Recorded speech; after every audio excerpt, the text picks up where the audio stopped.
سلام خدمت همه دوستان عزیز، خوش اومدید به کانال آیتیره. تو پلیلیست آموزشی میکروتیک در خدمت شما دوستان هستیم. تو این قسمت با آموزش روت استاتیک یا روت دستی در خدمت شما دوستان هستیم. سناریو ما به این صورت هست که ما دو تا روتر داریم که یک رنج آی پی بین اونا ست شده که سمت CCC2 سمت میکروتیک 2 و سمت ست C1 هم به سمت میکروتیک 1 بین این دوتا ست شده. ما فرض بگیریم اگر که دو تا بخش از ساختمونمون هست که با دو تا رنج متفاوت میخوان کاربرا پینگ همدیگر رو داشته باشن. این طرف 172 22 16 254 این سیستم و این طرف هم 172 22 17 کاربران این طرف هم رنج 17 هستن که از طریق تو قسمت قبلی دیدیم ما بریجش کردیم و این دو تا پورت رو DHCP سرور هم رو هر دو طرف راه اندازی کردیم. برای اینکه یه تست بیاریم بالا این VPC 5 رو میاریم، دستور IP DHCP رو بهش میدیم و ببینیم چه IP رو میگیره. 172 22 17 254 این طرف دوستان گرفت و این هم احتمال زیاد 16 254 رو میگیره. بله این طرف هم 172 22 16 254. پس این طرف 16 254 و این طرف هم 17 254. اتفاقی که میفته ما میخوام اگه از سمت 16 که VPC 1 هست، این یکی من اجازه بده بذارمش کنار که متوجه بشیم.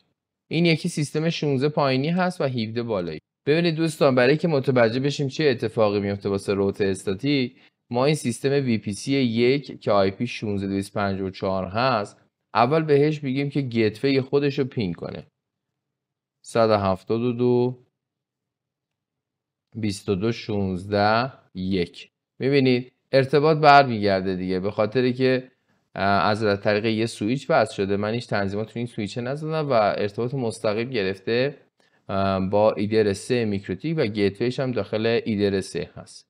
منتها اگر که بهش بگیم برو پین کن 172 22 17 1 یعنی گیتوی این طرفیه، گیتوی 17 1 یا اصلا کلا بهش بگیم 254 این سیستمی که این بالا آی پی گرفته برای ما پین کن، اینجا به ما ارور میده که اصلا نمیدونه این مسیر و این مقصد کجا هست.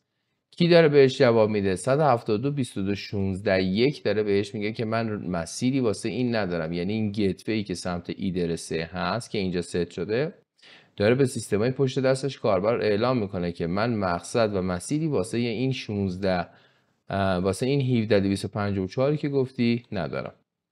توی میکروتیک ما باید روت دستی بنویسیم و به کاربران پشت شبکه‌مون بگیم که اگر مثلا میخوای به مقصد 17 1 بری باید از اون روتری که اون طرف همسایه من هست و پشت دستش رو خبر داره باید از اینا کمک بگیری، از سمت ست C2 باید کمک بگیری. اجازه بدید من این روت رو بنویسم. میام تو قسمت IP، میام تو قسمت روت، ما یه به علاوه اینجا میزنیم و بهش میگیم که دیستینیشن آدرس یعنی همیشه مقصدی رو که میخوایم بهش دست پیدا کنیم. بهش میگیم که اگر خواستی بری به رنج 172 22 17 0 سررنج شبکه‌شو میزنیم با ماسک 24، یعنی کل این بازه که هم سررنجش باشه هم نتورکش باشه و هم برودکست آیدی هر چیزی که داخلش هست با رنج 24 گیتوی تو بذار مقصد روتر روبرویت، یعنی دروازه خروجت حواست باشه روتر روبرویت هست. تو میکروتیک همیشه گیتوی هاپ بعدیش هست، یعنی روتر روبرویشو باید بذاری. بهترین روش اینه که ما به چه صورت بتونیم گیتوی خودمون رو در بیاریم. میایم تو قسمت IP، تو قسمت نیبر. ببینید دوستان میگه من از روی ایدر یکم با CCC2 کانکت شدم که اسمش میکروتیک 2، مک آدرسش اینه، رو نسخه CHR. اگر تو طرف دستگاه میکروتیکی بود خیلی راحت میتونین گیتوی رو بذارین طرف مقابل.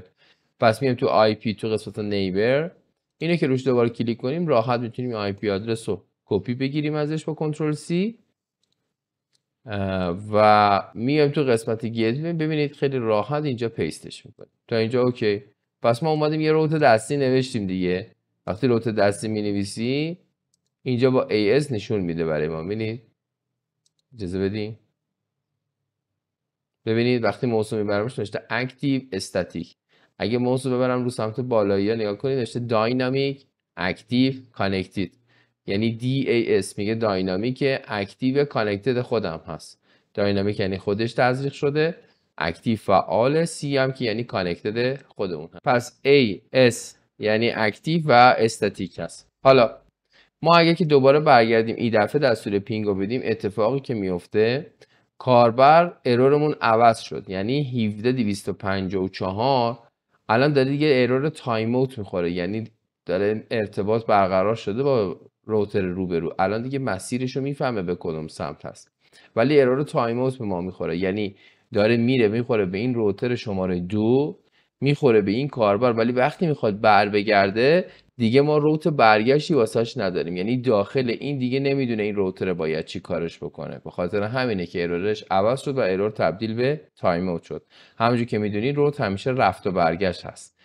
حالا بیایم تو قسمت روتر شماره 2، میایم تو قسمت آی پی، تو قسمت روت. ببینید اینجا ما باید یه روت استاتیک بنویسیم، یه به علاوه میزنیم، بهش میگیم خیلی خوب اگه خواستی به رنج 172.22.16.0 با مسک 24 بری، میتونی از قسمت آی پی، قسمت نیبر، همسایه‌اش نگاه کنیم، پاس بدی به CC1 که میشه روتر سمت مقابله. دروازه خروجت میشه CC1. گزینه اپلای، اوکی. اتفاقی که میافته وقتی با روت دستی بنویسیم، میبینید الان دیگه ارتباط ما برقرار میشه با پینگمون، با این سیستم سمت VPC 5 برقرار میشه. اگه من دستور تریس 172.22.17.254 رو بهش بدم و بگم که به چه صورت دسترسی داری، ببینید میگه من اول میرم به سمت 22.16.1 یعنی گیتوی خودش، پاس میده به سمت C3 تا C2 که میشه روتر همسایه و از اونجا به 17.254 دست پیدا میکنه. به این صورت شما توی تنظیمات میکروتیک میتونید روت دستی رو تنظیم بکنید. خیلی ممنونم که تا اینجا ویدیو رو مشاهده کردید. ممنون میشم اگه اونو دوست داشتین لایک کنید، همچنین کانال ما رو هم سابسکرایب کنید. با تشکر.